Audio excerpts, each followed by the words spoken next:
Hello and welcome to the Let It Flow podcast. My name is Ibidu and I'm here with Dr. Tella and we're talking about friendship today. Friendship. First of all, are you a friend? There's a scripture that says, he who wants friends must he or herself be friendly. So keep that in mind all through our conversation. For you to have a friend, you also have to be friendly. But when I say friendship, what's the first thing that comes to your mind? Friendship, what comes to my mind is like having someone or people to run to when you're like down or when you need someone to lift you up. Yeah, and someone to do life together. You know, imagine having like good news, somebody to share with, fun times, somebody to share with, sad times, somebody to share with. Let's look at the Bible. Proverbs 17 verse 17 actually says, a friend loves at all times and a brother is born for adversity. I'll be the first to tell you that a friend loves at all times. I'm not sure that's always true. Yeah. Some friends just decide not to be friends anymore, or they do things that don't show that they're really your friend. So I would say if someone says they're your friend, it's more than what they say, it's also what they do. If people act in a way that shows that they're friends, then they really are your friends. And honestly, time is a good test. Yeah. Time always tells. You can't pretend. You can't pretend for so long.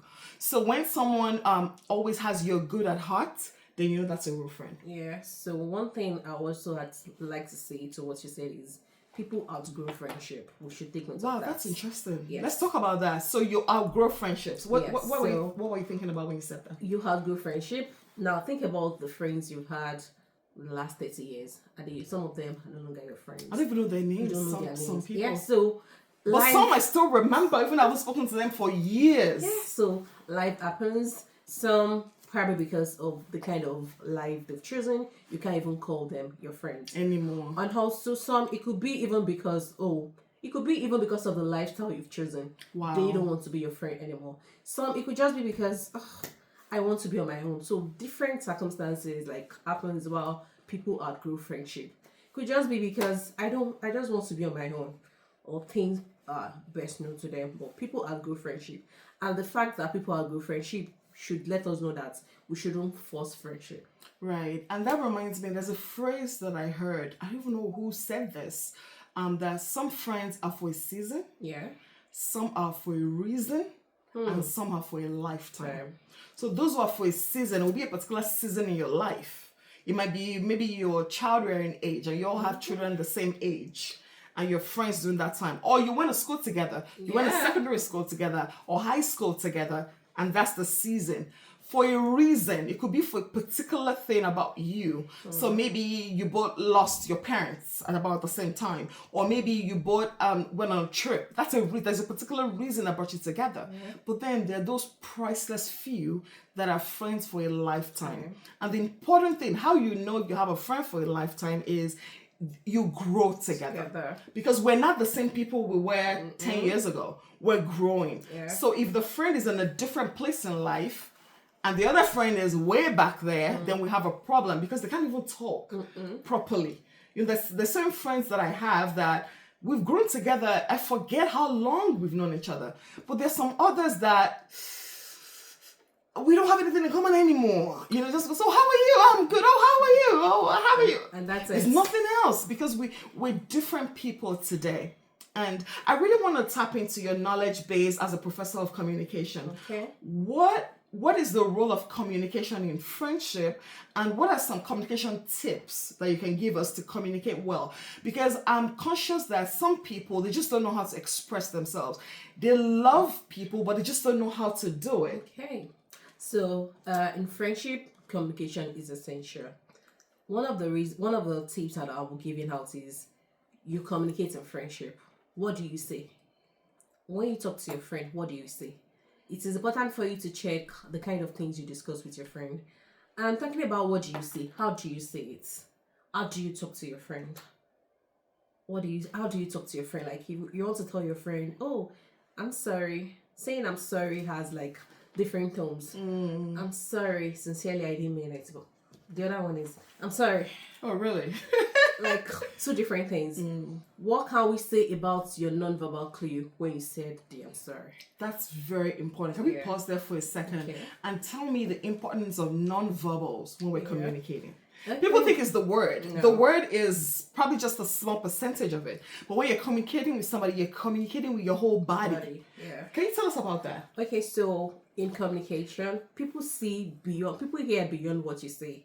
People see through your non-verbal clue, your body language, your gesture, your facial expression. People see that as well. So when you say the other example I gave, I'm sorry, how are you saying it? What does your body language say about the I'm sorry? What does your facial expression say? Does your facial expression also suggest that you're sorry? So in friendship, you need to think about what you say, how you say it.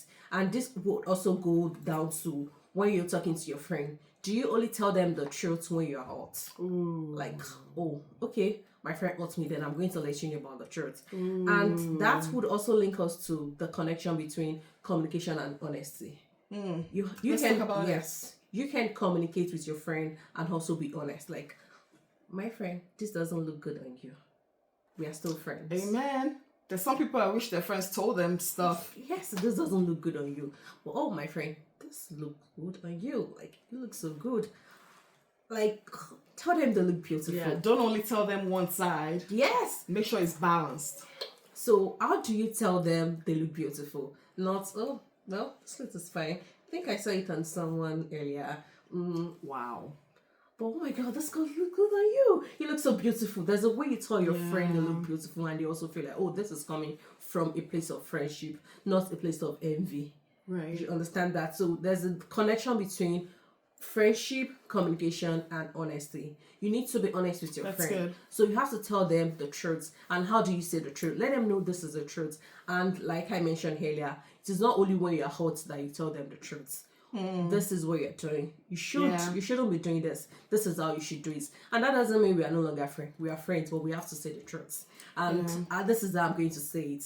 I will tell you, and everything about me will suggest what I'm saying. Everything would align. Yeah, I actually think because you're my friend, that's why I have to tell you the truth. It's very important to know that friends are supposed to lift each other up. So if you have a friend that every time they talk to you, when you leave their presence, you feel less than who you are. Be careful. Those are not good friends. But there's certain friends that every time you talk to them, no matter how short or how long, you're just happier when you leave their presence. That is a good friend. And I want to encourage you, you make up your mind to be that friend. Be that friend that lifts others up. That people feel better when they leave your presence. Don't let people feel less than when they leave your presence. I think that's very important. Yeah, and I'm going to add to it that you can have good intentions but communicate strongly. That's where communication comes in again. That's it. So if you have good intentions, how are you communicating it to your friend? Like, oh, this is coming from a place of love. What you did earlier was wrong. You should have done it you should have done it better.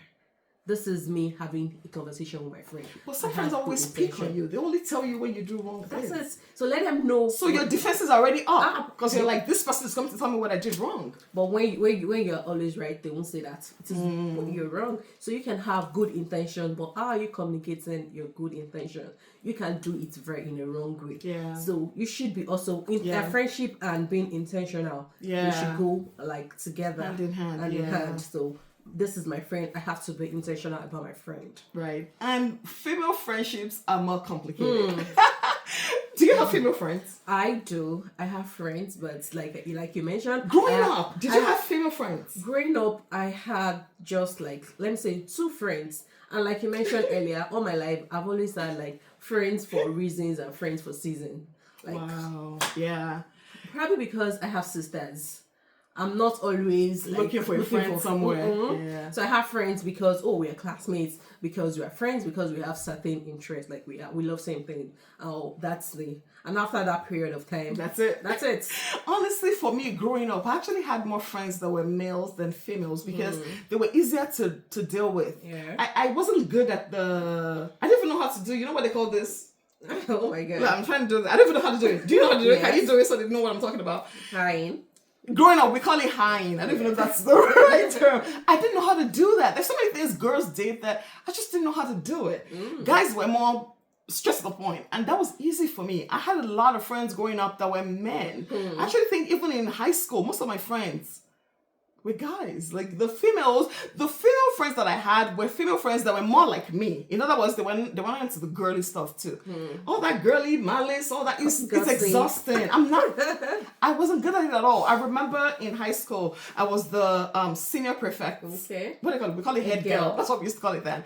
I was the senior prefect, and I couldn't deal with the little, and then she did, and then and I'm like, wrap it, So female friendships are more complicated, but it does not mean we cannot be friends. I think we need to give each other grace. Yeah. We need to be patient with each other and correct in love. So now back to having female friends. Like, how do you compliment your friend? Do you say it nicely, or do you say it actually? Trust me, we have friends that when they talk, they are not having issues, but there's a way that some kind of words they use. They are very sarcastic. That's sarcasm, with girls. Like, you're looking good. Mm-hmm. You woke up early today. That's why you look good. Do you have to say it like that? Please, be kind. Like, okay. Growing up, my sister has like friends. So there's a way they communicate. There's a way they talk. Like, you're this, you're that. I'm like, God, how do you put it? Are you guys having issues? No, they are not having issues. But they are friends. But on phone, you hear them. Oh, your head is this. So you did not call me. I'm like, no, I can't even. That sounds so petty. That's why I can't stand it. I can't cope. But it doesn't have to be like that, though. It doesn't have to be like that. And trust me, they are no longer friends. Like, I can't. It's just like for the period. I can't cope. My friend cannot call me like, oh, your head is this, and we'll be friends again. I'll tell you, right? That's why I keep praying for that. Don't talk to me like that. Don't talk to me like that. There's a way I say it, like, don't talk to me like that. I mean, I have friends that we kid around, we joke and all of that, but we know there's still a line. Yeah. There's still a line. Even when we're joking. Boundary. Even when we're teasing and joking, there's still a line. So I want to encourage you, don't be the sarcastic friend. People don't really like it. Yeah. They might smile because, what am I supposed to say? I think some comments hurt. I think girls are really good at that. Yeah. So imagine you dealing with your weight and someone just goes, oh my God. Oh, that's the whole topic, right? Let's be kind with our words. And everything you observe, you don't necessarily have to say anything about it. Why don't you reach out in concern first instead of assuming whatever? Let's be kind. Let's be good friends. She said about communication. Are there any tips you can give us concrete for communication? Like, for example, how do you talk to people? All right. What's the right timing? Anything like that. Okay, so the first thing I'll say is, even when you want to communicate, you should know there are boundaries. That's good. Boundaries, know you communicate, but there are boundaries. Know when to talk and when not to talk. Oh, that's so important. Yes. Know when to talk, when not to talk, and when to stop talking. Yeah. You should know when to stop talking. Yeah. Imagine someone that's already beaten themselves up that they made a mistake, and then here you come, load it all up. In that scenario, you should be the one saying, it's okay, it wasn't that bad, just it's okay. And then maybe later you can talk about the details. Okay, another point I would say is like allow your friends like express themselves. For example, your friend is in a situation like, oh my God, what I went through today. You don't come and say, oh, me too. There. Or what I went through, and you're competing. Who went through the worst thing? Let them express whatever they have to say. Don't be the one that say, okay, I've been there, you'll be fine. For example, when my mom died, I had friends that told me, oh, don't worry, I've been there. I know you've been there. This is me processing my own. Let me process my own. Don't tell me I've been there. We process things like differently. So allow people express themselves, allow them process their journey themselves. So you should that also like aligns with the first one. Know when to talk, when to stop, and when to keep quiet. That's like the go hand in hand. And also your friendship, you should know boundaries. There are some things you don't even talk about in friendship, like, she's my friend, but I dare not mention this. Respect that. She's my friend, I dare not mention, I don't want to talk, we are friends, but please don't let's talk about our spouses. Know that we are friends, please. Can we just avoid this? Know that there are some things people are not and that's okay. sharing. Yes. And that's okay. I have a friend, she doesn't like, her father died very early, and she doesn't like seeing anything about that. And this, I was way young, I knew about it. But trust me, up to date, I never mentioned it to her. So know what people respect people. Know what people don't want to listen to, and you two also like respect their opinions and let it remain like that. Yeah, and there's toxic friendship. Oh, God. Don't let anyone abuse you. Don't let them talk to you in bad ways. Don't just take it. You don't have to. You don't have to. And you don't have to be mean about it. And you don't have to stay friends with somebody who's not being kind to you. Kindness is basic humanity. If someone calls themselves your friend and they are not kind to you, you are not obligated to remain in that friendship. That's abuse. Don't tolerate abuse. So I'm going to add one more tip. Like, even in friendship, avoid ambiguity. That's good. Don't use words that have like different meanings. Because they could take something completely different from what you meant. So avoid putting them in a situation and also putting yourself in a situation whereby you have to explain, you keep explaining. And trust me, this time around, there's evidence. Like, it's not no evidence because you said it. So avoid ambiguity. Use clear words. Be clear. Everything should be clear. The purpose of this is the purpose of our friendship. Everything should be clear. Your choice of words should be clear. Keep it simple, even with friendship. You know who you are dealing with. This is my friend. This is what she loves. This is how I'm going to deal with her. Yeah. And I know that it's not uncommon for some people to feel like, oh, I don't have any friend. That's okay. Make yourself friendly. Make yourself friendly. You will have a friend. Be nice to somebody. Be to another person what you wish they were to you. Like if you went through something, you wish somebody had done this and done that. When another person is going through it, you be that person that reaches out and does the things that you wish somebody did to you. That's very important because I've seen some friendships where they're in a friendship, they have friends, but they're still lonely. It shouldn't be that way. It shouldn't be that way. And also looking out for friends. You can have friends anyway. You can be friends with yourself. Some people don't love themselves. I'm glad you brought that up. Yeah. You need to take the time to befriend yourself. Yeah. Know about yourself. Know what you like, what you don't like, your body, your choices, your decisions, your past. Make peace with it and love yourself. Because think about it. If you don't love yourself, how can you love somebody else? You can't give what you don't have. That's true. So you have to love yourself, be friends with yourself. If you have friends with yourself, friendship would even come naturally to you. Like, you love yourself, be friends with your spouse.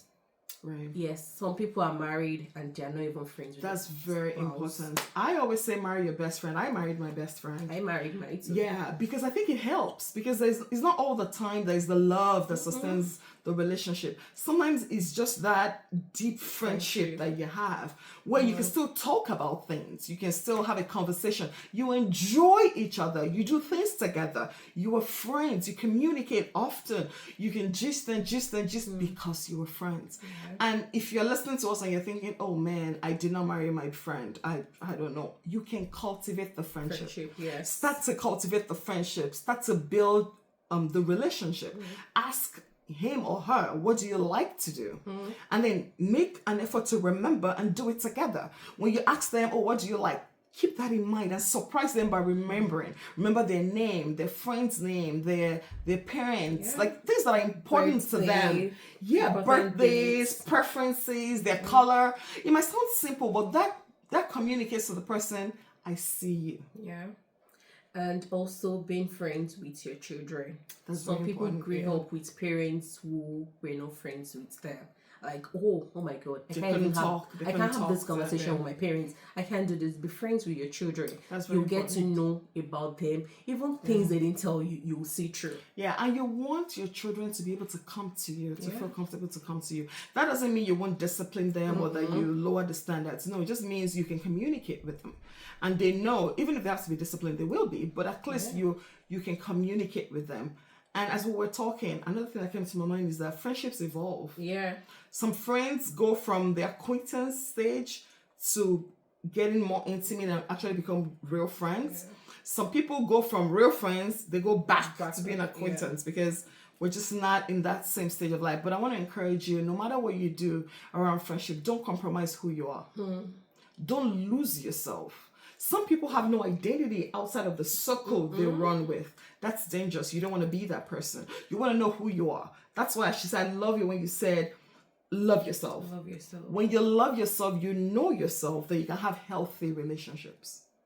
Any final tips for us on friendship? Okay. So, final tips for us, be a friend to yourself. That's good. Be a friend to yourself. Love When you are a yourself. friend to yourf, then you'll be able to share the friendship with others. Yeah, I love that. And I know that as adults, adult friendships are more complicated because sometimes life is just busy. But I think it's very important. Make sure that you take the time to reach out to somebody, have a friend. In the busyness of the day, be conscious about it, pray for somebody, reach out to somebody, a quick text to somebody. In adult friendships, you have to be more intentional. That's true. To maintain the relationship, because if you leave the relationship, you're just gonna drift apart. For years, you guys don't communicate. Yeah, and that doesn't mean you have to talk all the time. No. I have certain friends that we don't talk all the time. I probably call them just on their birthday for the year. But when we talk, it's as if we picked up, we connect everything where we left off. Yeah, so you need to understand the kind of relationship you have. But this always wins. Be kind. Yeah. When you're kind to people, no matter how they respond to you, number one, you feel comfortable, you feel whole, you feel happy that you're kind to somebody. And then based on their response, you get to know what kind of friend they are. Are they a friend for a reason? Are they a friend for a season? Or are they going to be a friend for a lifetime? But whatever you do, some friendships are mandatory. Your spouse has to be your friend. Do whatever you need to do. If you have to, ladies, if you have to go learn football and all the rules of the game or basketball, whatever you need to do, do it. It's very important for you to have your spouse also and enjoy their company. I love that. Yeah. I mean, what's friendship if you don't enjoy each other's company? Yeah. There's some places that you go and you don't want to go back home. That's it. That's how it should be. And that's actually a telltale sign. If you're with somebody and you can't wait to get out, that's probably a sign that we're not as cool as we think we are. And that's okay. That's okay. So we're here today to let you know that you can still have friends that are healthy. Yeah. You can maintain like vibrant relationships, whether they are for a reason, for a season, or a lifetime. But above all, be a friend to yourself. Thank you for coming on the show. Thank you for having me. You're most welcome. So friends, see, I just called you friends. Enjoy the rest of your day. All right. Bye.